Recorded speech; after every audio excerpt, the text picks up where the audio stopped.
President Emerson Mnangagwa has left Moscow for Belarus following his participation in Russia's 80th Victory Day commemorations held at the Kremlin's Red Square on Friday. His next stop, Belarus, further signals deepening ties with Eastern European authoritarian states under the guise of economic cooperation.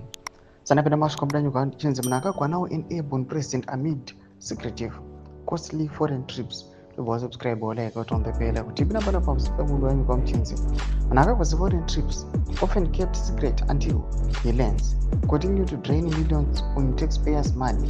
The cost of travel for the presidium, including chartered jets, accommodation, and delegations remain undisclosed to parliament and the public, raising accountability concerns. Critics have labeled him the airborne president, more seen abroad than solving pressing domestic crises. In Moscow, Mnangagwa met President Putin to reaffirm Zimbabwe's alignment with Russia's anti-Western bloc. Putin raised Zimbabwe's support in the multilateral forum and urged practical implementation of bilateral deals. Mnangagwa in turn lauded Russia's wartime sacrifices and promised to deepen ties in mining, agriculture, and manufacturing.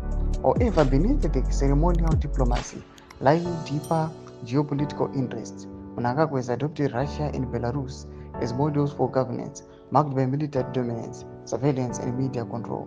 His admiration for Belarusian President Lukashenko has led to several opaque deals involving his wife Auxilia Mnangagwa, including alleged arms for mineral arrangements and agricultural machinery, accusations that bypass parliamentary scrutiny. Mnangagwa's frequent foreign visits, coupled with autocratic influences and non-transparent deals, continue to isolate Zimbabwe from democratic reforms. His government's obsession with the global alliances over local development reviews a regime more concerned with allied survival than people-centered progress. Ndomasvika toona people complaining vachiti mutungamiri wenyika matrips ake ari unknown, vanozoziva kuti aiwa alienda kwakati. Noda kuti these guys they are spending much more taxpayers' money than they have to utilize it for basic amenities. Tudze mafunguro enyu kuti kudii pamusoro pechiitiko ichi muna comment section medu. Subscribe or like, turn on the